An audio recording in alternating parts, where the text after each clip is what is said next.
Hey everyone, and welcome to Screams After Midnight TV edition. I am Peter, that is Tim, and of course we are working our way through Tales from the Crypt. This is going to be Season 2, Episode 16, Television Terror. Full spoilers for the episode, as always. I quite like this one, Tim. This was a super fun idea. Yeah, this one's fantastic. It's a pretty simple one. It's basically just like a haunted house story, but it's very very well done. Or more specifically, it's a haunted house TV show story. Right. Because Yeah. this guy Horton has this live TV show where he investigates paranormal things, and he's at this house where this old woman was supposedly killing all. So it was like an old folks home, but she was killing all Mhm. the old people for their pensions. Yeah. And like this happened years ago. We're here to investigate.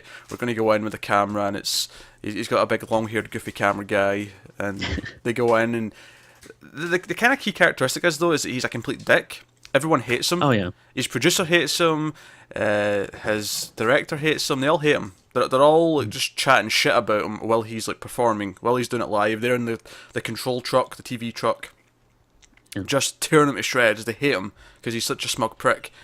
And so you're just kind of looking forward to the ghosts eventually becoming real and tearing them to shreds.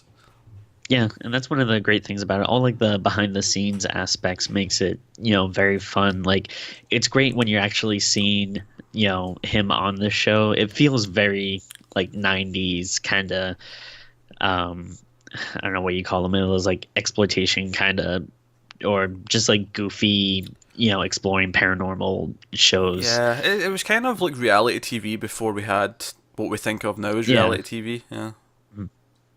But yeah, like just seeing him like on camera being like, like what will we find? Tune in after this, and then like I'll cut to a commercial, and then he starts bad mouthing like, like everyone, and talking about how stupid this stuff is, and Yeah, it's about how stupid it is. just makes it fun. Those gullible audience still believe whatever I tell them to believe, and phrases Yeah, like that. He's having sex with his producer, who hates his guts but is doing it anyway.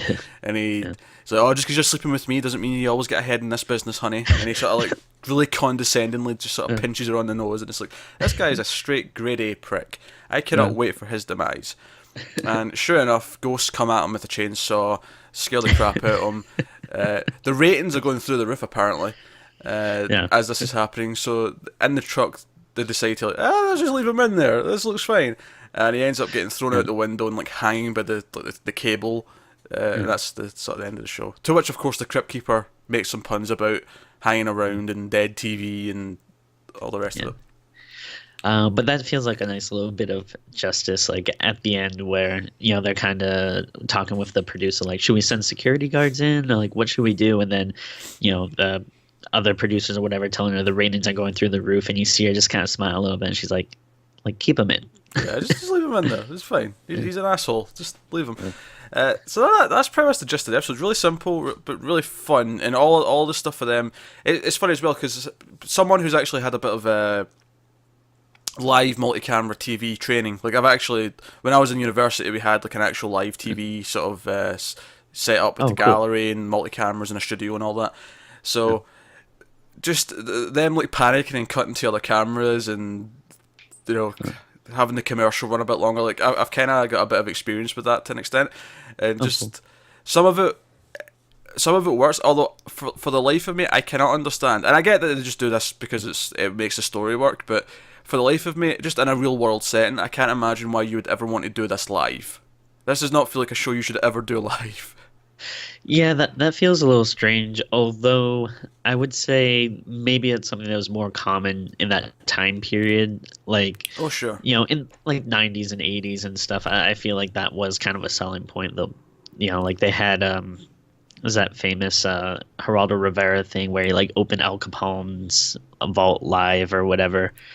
Yeah, Um, but the thing is, though, is that's more planned. It feels like they were doing this live, right? But they didn't oh, and like actually they have. never went in the house Yeah, before. they never went in the house before. They never set anything up because it gets to a point where, like, at the ad break, they're like, right, the network wants you to make this more exciting because the ratings aren't that great. It's potentially Yeah. quite boring. It's like you didn't think of this before. You just thought you'd go into a house because. Sure, we know there's going to be actual ghost things because it's a TV show and it's Tales from the Crypt. Obviously, there's going to be Yeah. something eventually happening, but And in the real world, you're just going to a house expecting something exciting to happen on live TV. Yeah. That's silly. It's stupid. If you're going to do it live, you would set up creepy things in the house. You would make sure there was entertaining things happening, so that it made for an entertaining show. As goofy, as cheesy, as untruthful as it may be, you would do something to ensure that it wasn't just boring. But what makes it work more than anything, though, is the characters and just how slimy he is and how he's sort of just this awful. It's like, because he's such an asshole, and then it's like, all right, action, go, timer on, live, and he just turns into this smarmy, sleazy presenter who's like talking to the psychic, who's like, yeah, you were doomed the moment you stepped in that house, and.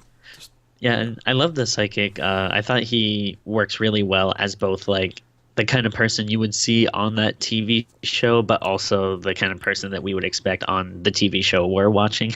Like as a horror fan, like, you know, he works as that kind of, you know, old man on the porch warning you not to go in there. But then, you know, you can also see it. Like if you're watching this live TV show thing, that would be the kind of guy that they would bring on. Yeah, at the same time though, you'd fully expect him to just go in, because of course nothing's going to happen. Oh yeah. But that's the Tales from the Crypt, so of course something is going to happen. And we get lots of old people ghosts coming out with chainsaws and whatever else. Obviously one of the highlights is probably when he turns around and the cameraman's like hanging, he's like, wait a minute, that's Trip, who's holding the camera? It's just this old ghost holding the camera. I like the ghosts as well. They were like these weird, like they almost looked like zombies or something kind of, but I like that they weren't like over the top, you know, like flesh decaying, old timey dress wearing kind of stuff that you usually expect to see like in a haunted house. Like they look just like regular old people, but you know, kind of deadish. But old people are scary, so that works. Definitely. Do you know what I like about it? I like at the start, he does his intro, and he's like, right, after the break we'll begin in, and he ends the he goes to break on him cutting the police tape. There's like police tape out in front of the house. And I like that the producers in the truck point out, but this is stupid, there wouldn't be tape here 5 years after the case was closed. And like, yeah, we tried to explain to him. So they set up that they're knowing that this is goofy and stupid. Yeah. And they point out some of the bullshit, and I like that. It kind of puts you in the right mood for it. The only other criticism I'd have from like a TV like realism perspective is, so after the cameraman's killed and the camera just falls to the ground, and we see him run into the door, and the camera's on like a sort of angle, and it's like you hear him screaming from behind the door, and for a couple of minutes that's fine because it's like, oh, what's happening on the other side of the door. But it's during this whole part where the producer is like, yeah, keep him in there.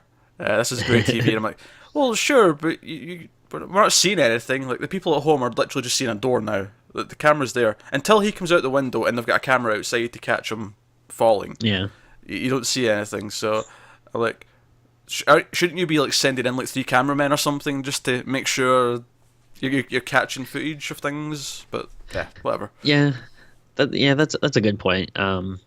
Yeah, you'd think that they would probably want to send more people in, especially with so much crazy stuff going on. Don't get me wrong, it's Tales from the Crypt. It's goofy. I'm going to forgive stupid things like that. It's a fun episode. Yeah. Mainly because it's fun characters, it's a fun premise, and it goes in super quick. It was a short episode actually. It was only 22 minutes this one, but super fun.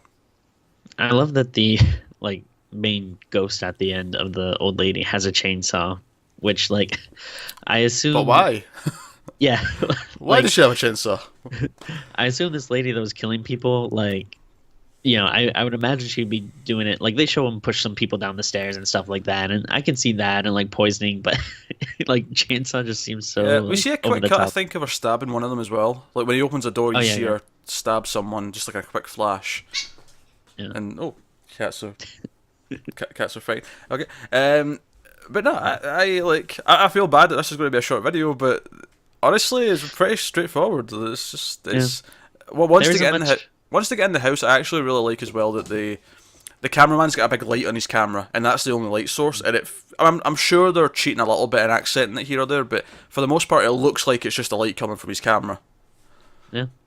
So. Yeah, it's really cool. Yeah, there isn't much to say. It is pretty straightforward, but very, very entertaining. This was 2 really good episodes, 2 weeks in a row. It's funny because I feel like season 2 had a really rough patch for like a good 6-7 episode stretch where we're like, oh, this season's not that good, and then the last few have kind of There was one that I didn't like, but there was a couple before that were quite good as well. So it's been a much better stretch this half of the season. So Yeah, that's cool. definitely. That's cool. So I'm looking forward to the next one. So yeah, let us know what you thought of this episode in the comments below. If you've seen it, like and subscribe and all that stuff. It helps us out a lot. Get us on Twitter at mild_fuzz for channel updates. I'm at Wibble89 on Twitter. Tim's at Tim Vergulish. So yeah, check us out on there. Thanks for watching, guys, and we will see you next time.